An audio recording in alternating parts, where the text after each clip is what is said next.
All right, Jesse, I'll go ahead and turn it over to you. And Cool. Thanks. So I think maybe one of the first things that's useful in any of these conversations about AI and ChatGPT in particular is a bit of a precursor on sort of what these large language models are. And ChatGPT is a large language model. Several different corporations have created versions of them, right? ChatGPT really started off a lot of the sort of media around this topic, although these large language models have been around for quite a while. And Google has Lambda, their large language model. There are a number of different OpenAI is the company that produces ChatGPT. They just recently released a new model, a new version of the ChatGPT model. But all of these large language models have some things in common. And what sort of differentiates the different models is the proprietary algorithm that is used to produce the text generations, right? These are generative text models. So I don't know how many of you have actually sat and played around with ChatGPT, but it is a generative language model. So you provide it with some sort of prompt or interaction, and it replies with a text output, right? So the proprietary sort of model or the algorithm that something like ChatGPT is using to generate that text output is not something that we're privy to, right? That is what OpenAI makes their money off of, right? Is that model itself. What we do have more access to is what those models are trained on. And GPT-3 was trained on a large group of forms of text that came from Wikipedia, books, lots of materials just that are on the internet, right? It's a huge sort of resource of language, right? Because these are language models. They're trying to train this model to respond with the appropriate text. You say something like, what are some ways to teach my students how to, become better essay writers? And ChatGPT will give you an output that is in a way sourced from all that language, but will isolate the kind of language, will predict what sort of language it needs to give you an output in response to that question, right? And they're conversational models, so you can have a conversation with ChatGPT. You can talk to it. So it's kind of important to understand how ChatGPT is creating what it produces, right? And there's some debate on whether or not exactly what capacities ChatGPT really has. I've seen people talk about it from this has the capacity to really take over a lot of human labor. It knows basically every human language. It knows most programming languages. I've had it write HTML for me. I've seen it write in Python. I've seen people use it to debug code. I've also seen people talk about it in terms that would suggest that it's really nothing more than fancy autocomplete, right? It is just like your phone. Your iPhone predicts what the next word you're about to text will be.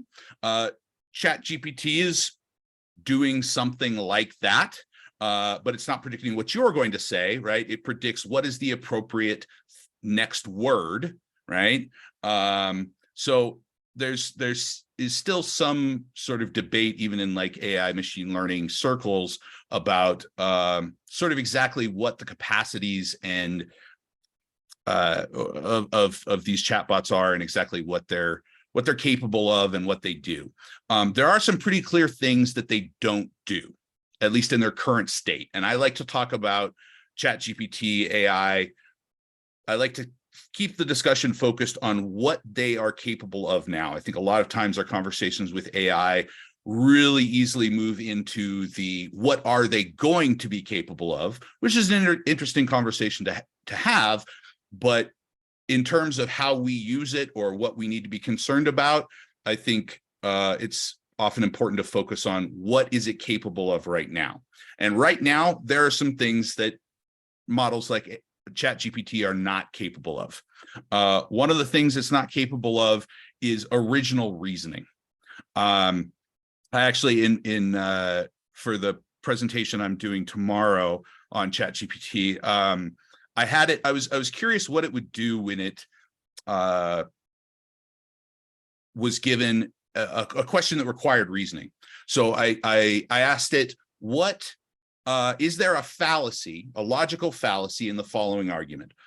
All of the parts of the painting are red, therefore the whole painting is red. Well, ChatGPT's response was really interesting. It identified the pattern of the parts are X, therefore the whole is X, and said, yes, that is a fallacy of division. Just because the parts are all red doesn't mean the whole painting's red. Well, it missed some important points there because it wasn't reasoning, right? For one, it missed that color is actually an exception to that rule. If all of the parts of a thing are one color, the whole thing is that color, right? It also mislabeled it as division, the fallacy of division, rather than the fallacy of composition. Composition is where you take the parts and move to the whole. Division is where you move from the whole to the parts. So it made a couple interesting mistakes in terms of a human being wouldn't have much problem identifying that, yeah, if all the parts of a painting are red, the whole thing's going to be red. But ChatGPT really struggled with that. Another thing that it has trouble with in its current form is producing reliable information. It sort of notoriously will state falsehoods very confidently. Often if you ask it for references, right, if you ask it to give you some form of like factual information, and then you ask for references to support that information, it will give you MLA or APA cited sources from, say, journals that actually exist with dates and authors, but the title, those actual articles don't exist, right? So there are some things that it just in its current form really does not do. So I don't know, we're just kind of flying by the seat of our pants here, but I don't know, does anybody either want to put in the chat or Dennis wanted to talk about it a little bit, yeah, I think. yeah, Go please ahead, jump in. Oh, I can't start my video, it says, because the host has stopped it. Well, we can hear you. Go ahead. I teach ChatGPT at my college and other colleges, so I have a presentation ready if you need something to talk on, and otherwise I'll just keep my mouth shut. Yeah, I mean, Well, maybe in a nutshell, give us your main points. And there you are. We see you now. There I am. Okay, thank you, whoever turned that on. Yeah, in a quick nutshell, basically, we are going to, let's see, in 1973, when I started high school, this new calculator came out called the EC100. It was the Radio Shack, and it revolutionized everything. It was the first small one, and it was like about $100, and which was over a month's pay back then. And because we had to use slide rules. So things do change, and people are going to be resistant to it, and that's going to be part of it. There is a Time magazine article that I shared with my last meeting that in 1975, they were saying, oh, evil, don't use it, it's going to make you dumber and things like that. But now look what happens. Now, if a student walks into my business statistics class, tells me they forgot their calculator, what do? I go through the drawer looking for something covered in spider webs. I'm like, oh, here you go. But what do I do next week when a student walks in and says in an intensive writing course, hey, I forgot my chat bot? What do we do, right? So I think that, I'm wondering if the research question has gone from, can you write a paper, to can you ask a right question of the tools? And so I've got a ton of, it's like 15 slides to take all your time. I don't want to step on your toes, but basically we, with the way AI is, and every day some company is using AI in a new way to use it. It'll write now. I just learned in my last session here that it will now write the e-learning program for you and actually insert all the stuff for you. It will write apps for you. It'll write your blogs for the next 30 days. And then you go to DALL-E and you'll get something like this, where I told it to, show me a watercolor of the space shuttle flying over the ocean, and that took 10 seconds. And so we have these tools, and as educators, I think we need to start adapting this and saying, well, how would you use the AI? And I used it in my class, because I tell my students, bring in all your laptops. I asked them, well, what's a ChatGPT say about that? And I'll come up with a list that exactly what you said. It doesn't think on its own. It's basically an online natural language encyclopedia. So that's my nutshell. Thanks, Dennis. I sort of want to keep that vein going, and one of the thoughts I've had is that if we begin from sort of the position where we don't want to get left behind as educators with a technology that might be, is, whether we want it to or not, could may very well become ubiquitous, right? We don't want to be in the position of calculators refusing to acknowledge the existence of calculators, or deny their existence. One of the things that's crossed my mind is, how can we as educators stay up to date enough and adapt quickly enough? This technology seems to change so quickly. What are some ways that Dennis or anybody else sort of how can we stay? It can seem like a full-time job to stay up to date with how quickly this technology moves and its new capacities and how people are using it. And that's one of the sort of questions I have in my mind, is like, how can I continue to stay up to date and appraised of how my educational practices needs to change in respect to this technology?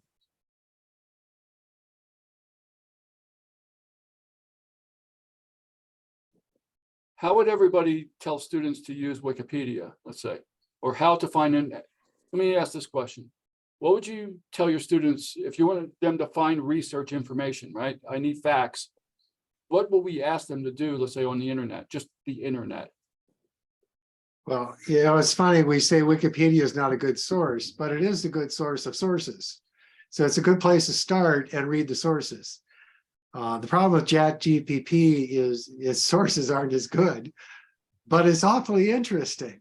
And so it's a good place to start, and maybe a good place to end too, and say, well, what did I miss?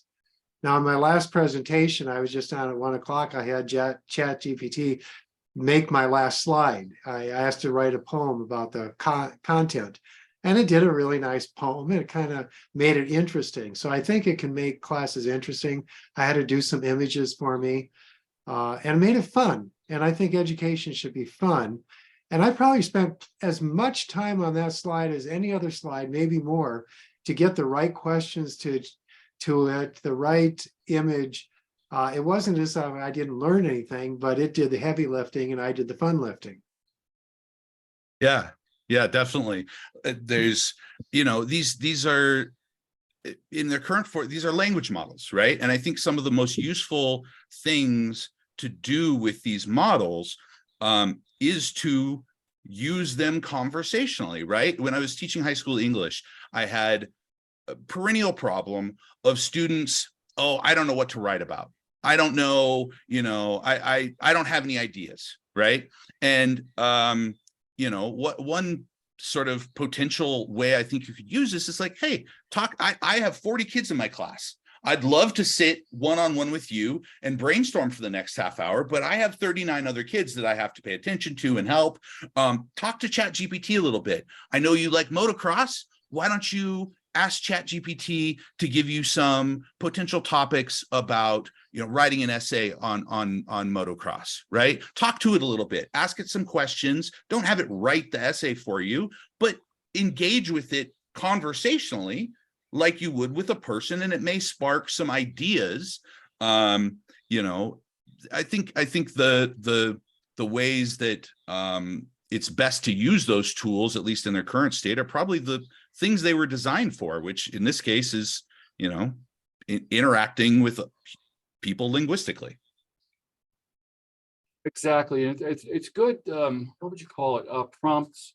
If I were to say to my class, tell me about a story about an entrepreneur who's selling oranges in a hurricane, just some random stuff, and they will put together a story, right? And that's exactly what you're doing with this all the AI chatbots. Like yesterday, I asked it to give me a fun country western song, and it gave me all the lyrics. And then I did it in Google Bard, which just opened up yesterday, and then ChatGPT 4. And like I asked it, if you had to write a book in 12 chapters on operations management, what would be the topics? And it just blurted it right out. And I'm like, actually, that's a good way to start. I can fill in, it gives you skeletons. We can add the meat to it.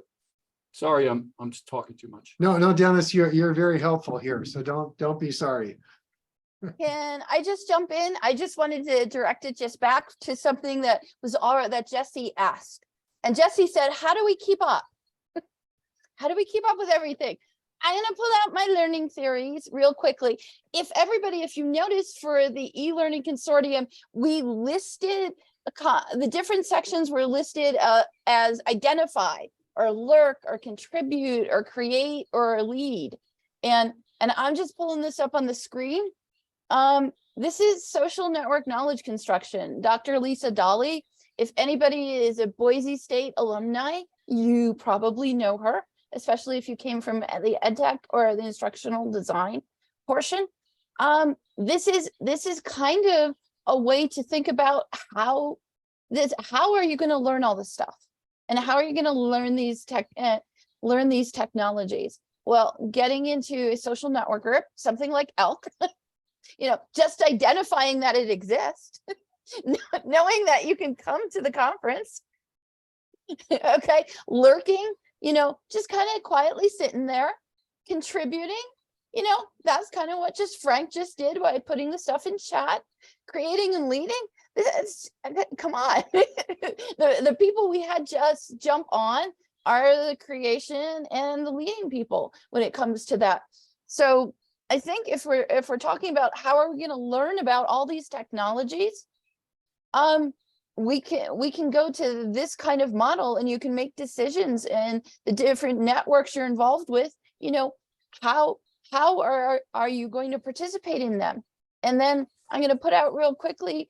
Anybody know the learning theory connectivism? Anybody? You can just type in Y or N if you know it or you don't know it, or you can just lurk and not do anything. Yes, Brad. Thank you. Deanna. Yes. So connectivism really it says that learning exists outside of humans. It can actually be computers. It can actually be platforms. It's about the only learning theory that has kind of thought about AI to begin with. They don't mention AI, but it's there. So what I wanted to say is, if we're thinking about these, social network knowledge construction, one of the ways that we can find out about this from our colleagues and peers and stay informed, and the learning theory of connectivism goes ahead and talks to us about how we connect to different nodes and how these nodes connect us to the knowledge that we need to have. So I'm just throwing that out there. You can go back to talking about it. Thanks, Kay. Yeah, I think it's a you know, as educators, it can be a struggle to you know, I know sometimes I've felt like, man, there's so many things that I have to pay attention to, and there are times where, like, you know, something like this can feel like, man, this is another thing I have to stay up on and pay attention to, you know, and know how people are using this stuff. But I agree, there are you know, connections and advantages, and you know, I think part of being a teacher is you know, learning consistently ourselves, right? If we sort of stop the learning process ourselves, I think our teaching and educating will suffer. So it's kind of just part of that world. Question for you two experts. What do you think of the new Bing interface to AI? That's got an uphill climb because nobody's ever used Bing.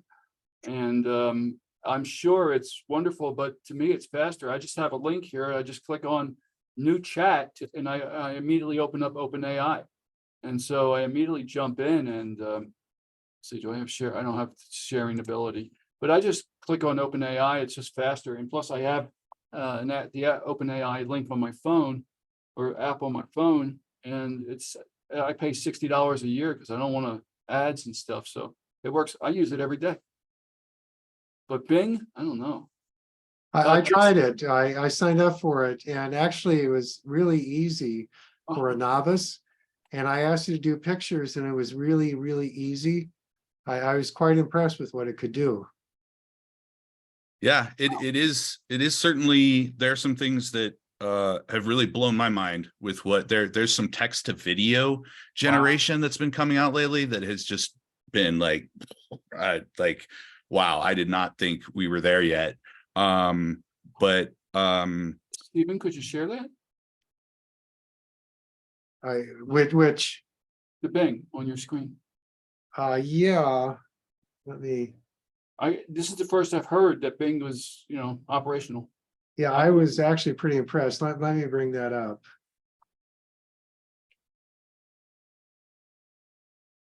For everybody else on the chat, I hope we're not overtaking conversation since it's wide open. Does anybody else want to contribute? I don't want to be bothersome.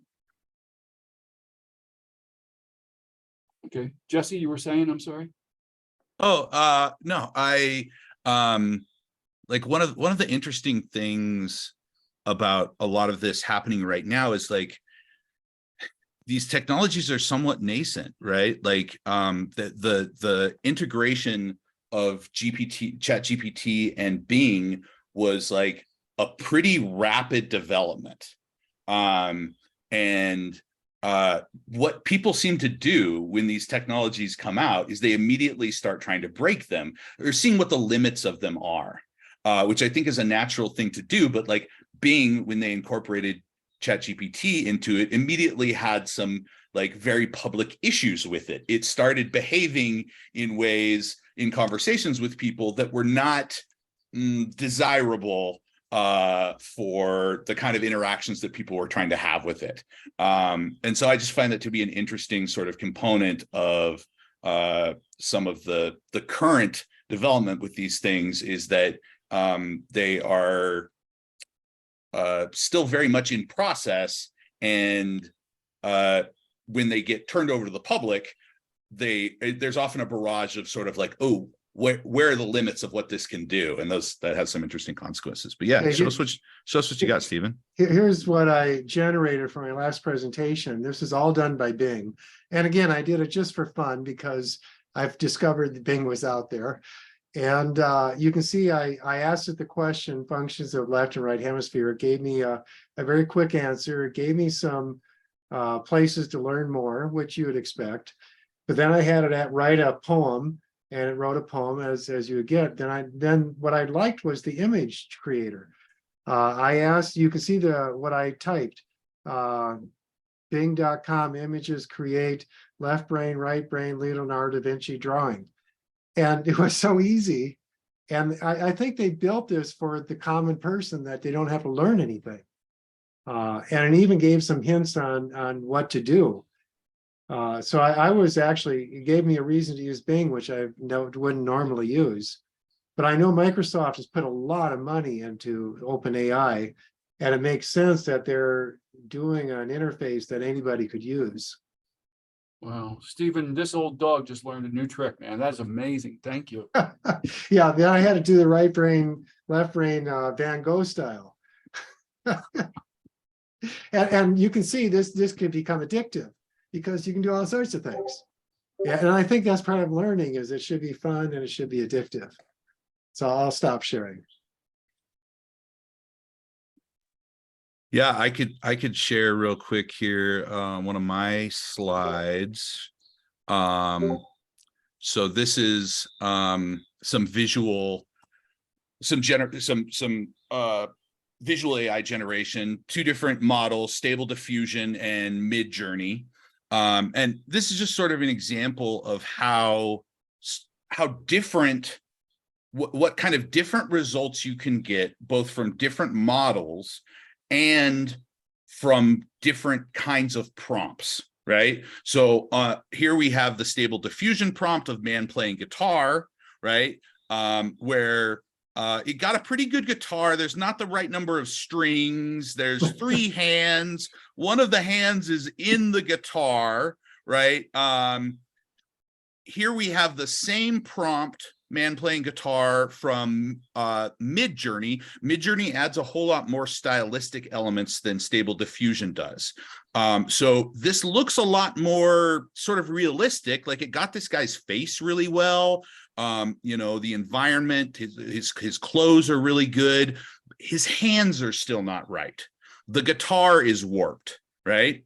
And then here you can see the much more complex prompt of Homer Simpson playing guitar in Moe's Tavern, that has all the way down to some of these the like Leica, I think Leica M6, the Summa Lux, like those are specific photography settings that I asked it to simulate images taken with those kind of cameras, right? High contrast, sharp focus, light colors to create a strong visual impact and convey the emotions and details, right? His hands are still not right. There's still not the right number of strings on the guitar, but I just feel like this is an example of sort of how different models will give you very different results. That's true in large language models as well. Different prompts will give you very different results, right? So there's really like a pretty significant, like there's some pretty big gaps between what you get from one model, one prompt, another model, a different prompt. So I don't know, it's been helpful for me to just like play around a lot and like mess around with these different models and different forms of prompts. There's been a massive proliferation of like prompt engineering and prompt sites that provide help engineering your prompts, because like I think Stephen said, like it doesn't always understand exactly what you want from it. I have more to share, but does anybody else want to share some of the research they're doing? Okay, here's some other things besides just the pictures, which are, you know, just incredible. Your ability to do those details is way beyond my challenge or my skill set. Of course, we know about DALL-E, right? And DALL-E 2, it's made by OpenAI. It's a Elon Musk company, and they created ChatGPT for, you know, in collaboration with Microsoft. And I asked it to, you know, do this picture of the space shuttle flying, and in about 10 seconds, it, you know, created this. This is original artwork. As long as I don't say in the image in the style of Dali or somebody else, then that's my original stuff. So I can copyright that. I can, send it in for copyright. And Google will never, even if I describe like Vermeer's 1665 girl with the blue pearl earring, Google will never find this as, because the XY coordinates don't match. So pretty interesting stuff here. Another thing that's really cool on this is you can take, this has been out for years, where you can take your handwriting and turn it into a font that you can just print out on the printer, right? But now a 3D printer will actually, if everybody turns down, this is going to get loud, okay? But you can program that font into a 3D printer, and it will, and then you get ChatGPT to answer the question, and it will write in your handwriting the answer to ChatGPT. So hopefully it's quiet. I asked it to be quiet. It has really loud music here, but yeah, it'll put the whole thing out there for you. Pretty cool. And then finally, you can get your voice after just 3 seconds of your voice. You can put a ChatGPT, and it's almost deep fake. And of course, deep fake is where you see my lips move, but I can just create podcasts with my voice talking ChatGPT outputs, and I don't even have to have English skills. So. Dennis, are you sure about the copyright? Because the Copyright Office just came out with something. Yeah, as of a month ago, it wasn't, unless you say in the style of. If you just tell it to do something, then it's not. Like I just said, a space shuttle flying over the moon. But if that's changed, please let me know. Because I think it has. It's just come out with it, and that's the thing about chat. Like AI. There's things constantly coming out about it, and it was the Copyright Office did a statement of policy just recently. Awesome. Yeah, I know. And the thing of it is, at Front Range, we put ourselves. People took different buckets of things to follow with AI. Like if anybody went to like Wendy's session, Wendy's has been following. Well, what are alternatives to ChatGPT that can be writing things? And I teach a multimedia and graphic design, so I've been following what the image generators could do. And I was going to say, Jesse, your specific details. Jesse, do you teach multimedia at all? Or does anybody else here teach multimedia? And you can type in Y, or you can just ignore me. But if anybody's teaching multimedia, like all those specific things that you put there on Jesse, when my students are doing the work, when my students and my other colleagues, when we're having our students do the work, the students have to give us specifics like that. So even the assignments that we have in multimedia design, I can tell you that a student could take what they're learning, and just take it and put it over into that kind of prompt. So for our students, we ask them to do so much tell us so much in the background that a lot of times, like, they wouldn't be able to just put something in. They'd have to describe lots of particulars of what they did, say in Photoshop or other Adobe products, and they'd have to show us the different layers, and they'd have to show us, and they have to take screenshots of what they're doing. Or if somebody's teaching it face to face, you'd be walking around in the studio and seeing the students go ahead and do this. But I know the discussion, especially when it comes to multimedia, it's a matter, the discussion's really going on about how many different prompts people had to do. And the case that I shared there, not that article, but there's other articles that people are saying we had to put 100 prompts to get the narrative for the book. We had to put in over 100 prompts to get the artwork, and so that they're claiming it's theirs. But as of now, the US Copyright Office is saying, maybe it's not, maybe it's not there. And there's also some lawsuits for deviant art and some other places, because this AI is scraping the internet, they're pulling images from for everywhere, and you might have your images up and they might only be they might be under Creative Commons, but that the AI scraper don't care. It's gonna take it anyway. So just wanted to add that real quick. Thanks, Kay.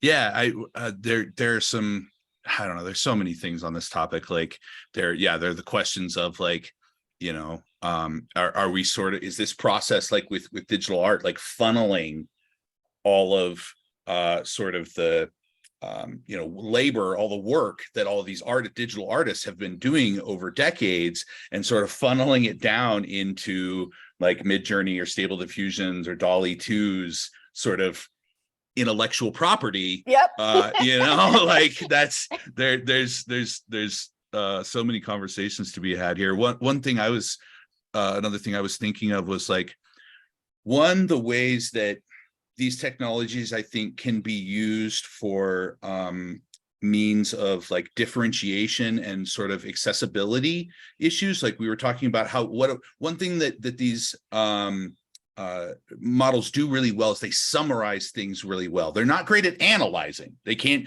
analyze the logical fallacy, but they can synthesize really well, right? You give it a bunch of language, it can pull out the salient bits pretty darn well. So I can imagine situations where students who struggle to read long pieces of text can get personalized summaries synthesized for them. I can see various ways in which this could provide sort of like very personalized accommodation tools for students.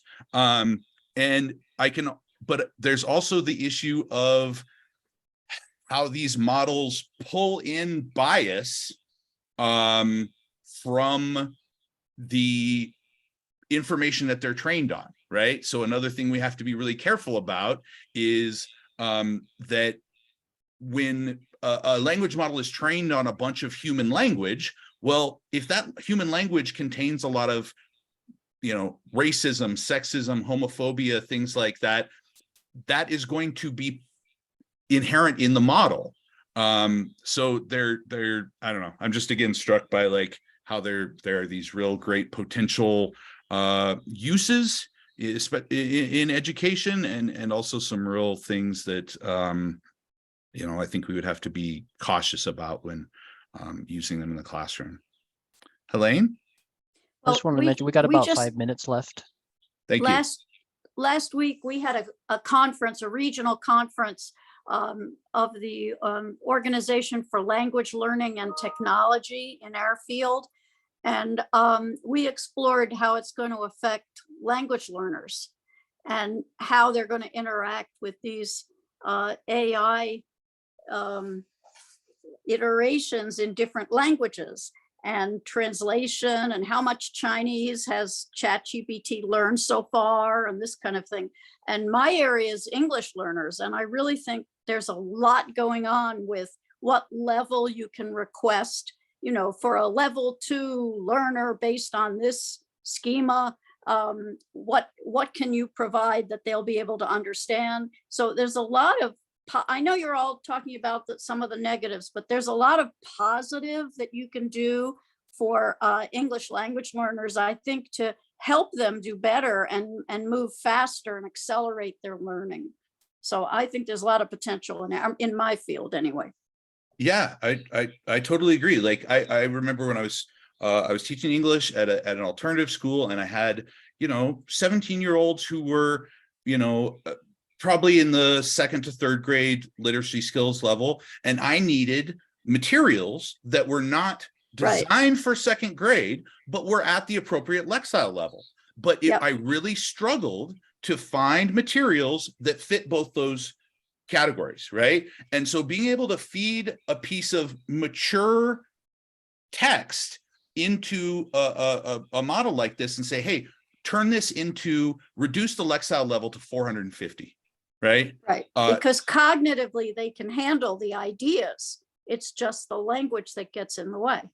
Right. Yeah. So I agree that I think there are some places where like this could really like take things off the plate of educators and really give them the ability to provide better materials to students.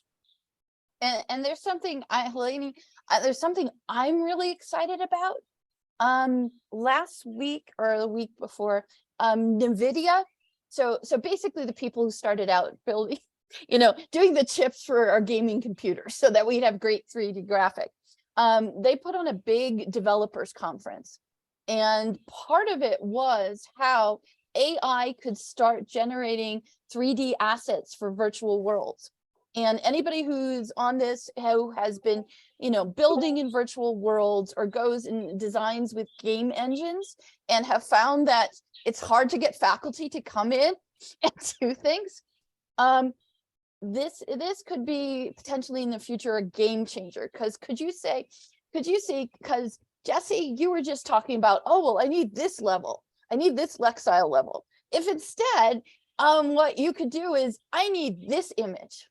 I'm going to bring in my students into a 3D space, and it could be my welding students, or it could be my English students, and we're doing Dante's Inferno, right?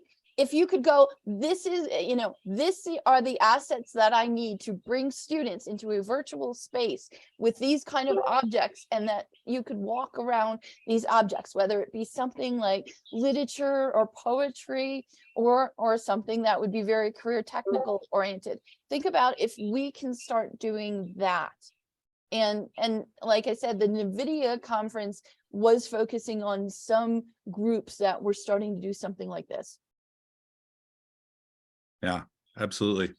Well, we're about out of time here, and we need to make sure we end on time so we can turn over the Zoom accounts to the next presenters. But thank you so much, everybody. Thank you, Kay. Thank you, Dennis, Eleni, Stephen, everybody in the chat, and everybody for sticking